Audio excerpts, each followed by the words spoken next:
Prejudice here is defined as a preconceived opinion that is not based on reason or actual experience. It is usually an unfavorable evaluation of another person based on that person's perceived group membership. So types of prejudice I'd like to refer to as the isms. You have racism, sexism, classism, nationalism, ageism, but prejudice is also relates to religious affiliation, political affiliation, disabilities, sexual orientation such as homophobia, body size. It goes on and on. Prejudice often uses stereotypes, which are unreliable generalizations about all members of a group that do not recognize individual differences within the group.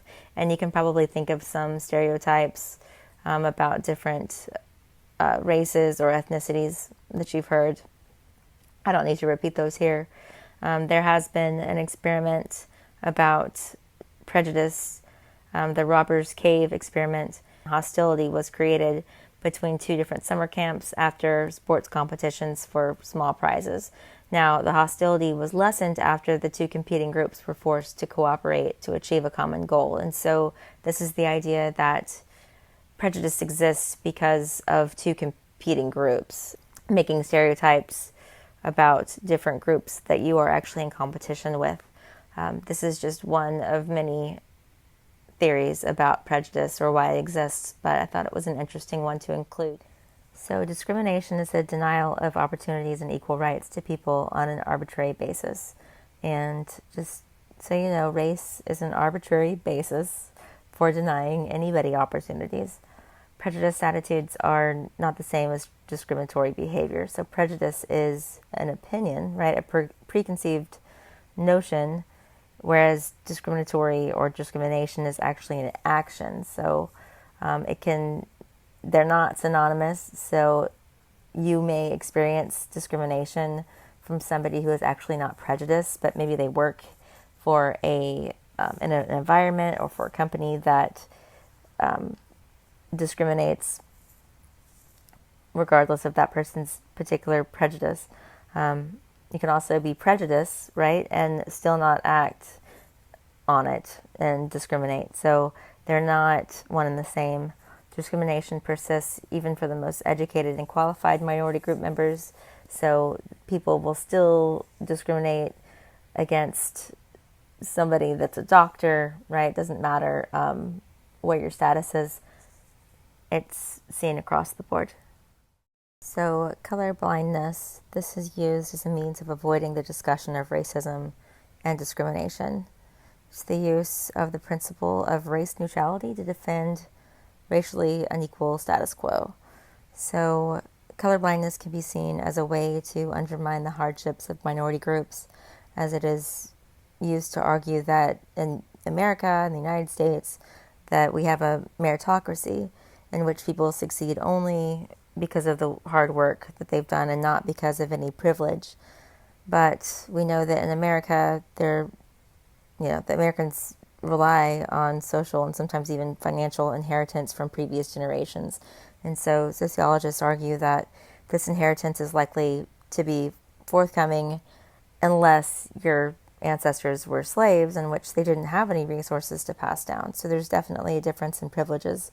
Colorblindness is also claiming that there's no longer an issue with racism today, and that they see that racist acts are rare acts committed by the very last few racists left on the earth or left in society, because racism is viewed as no longer a problem. Under this belief, people who ascribe to colorblindness see government programs targeting race as illegitimate and no longer necessary.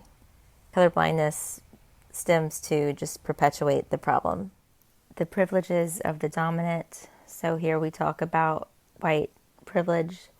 This topic can be a bit controversial. Sometimes white people tend to feel like they're being attacked, and I don't want you to feel that way.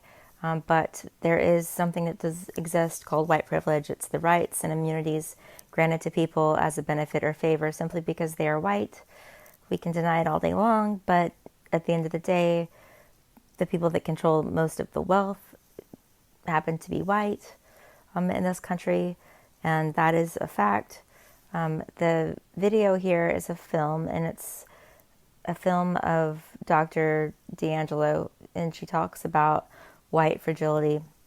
It's really important that you watch this.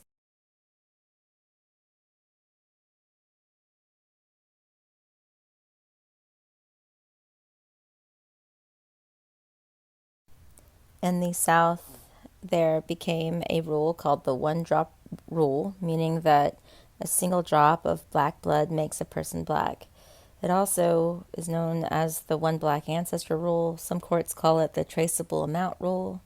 Anthropologists call it the hypo descent rule, meaning that racially mixed persons are assigned the status of the subordinate group. It incorporates beliefs that were once used to justify slavery and also justified the Jim Crow system of segregation.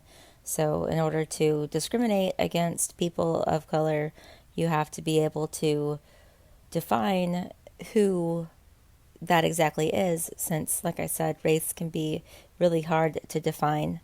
The second example that I have of discrimination in history, we have redlining. This map here is of Houston and how it was redlined.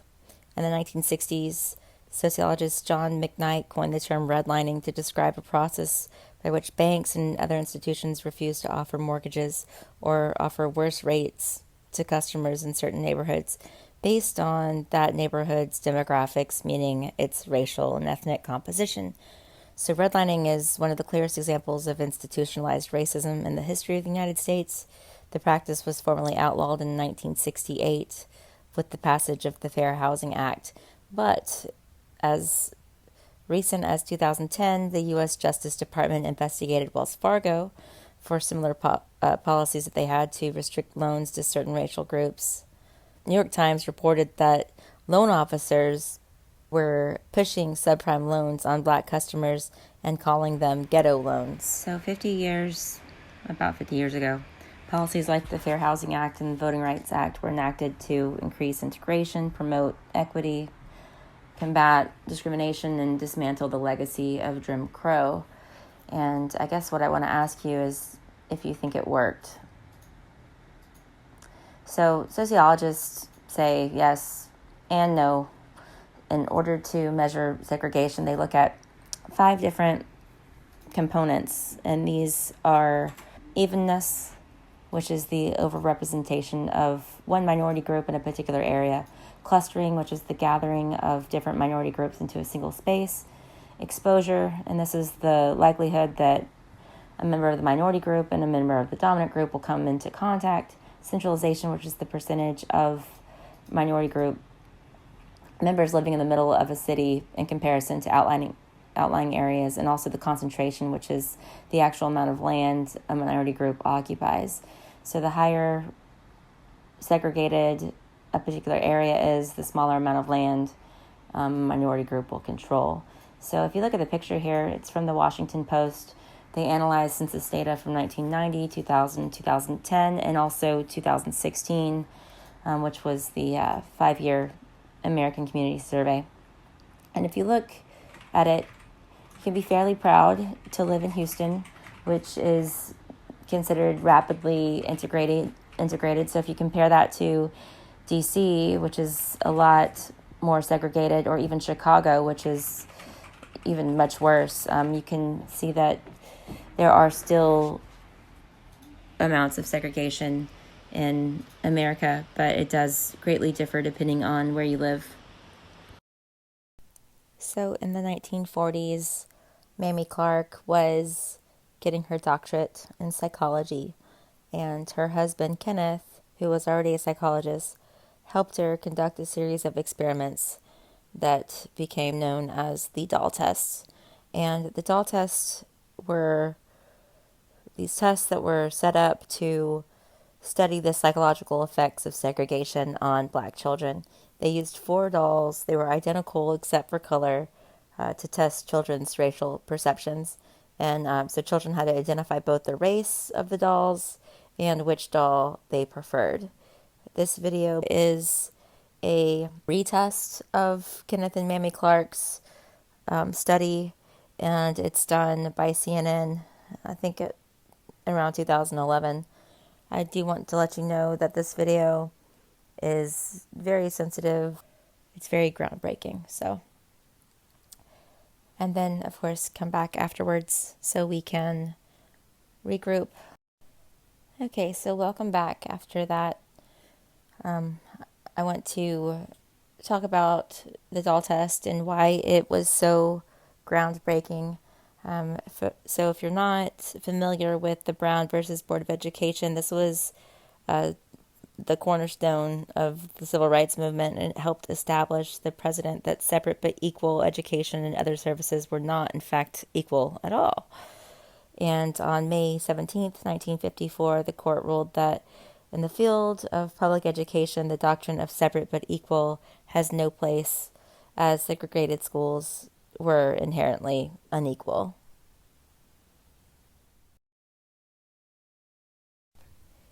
So the doll test was used in Brown versus Board of Education to show that separate but equal was not equal. Just want to make sure that you know that the doll test was actually one of the reasons why it was overturned. So their conclusions, I put the doctor's clerk, their conclusions were three. First, that separating black children solely because of their race generates a feeling of inferiority as to their status in the community. Two, that racism was an inherently American institution. And that three, school segregation inhibited the development of white children too. So it's not just something that hurt black children, but also white children.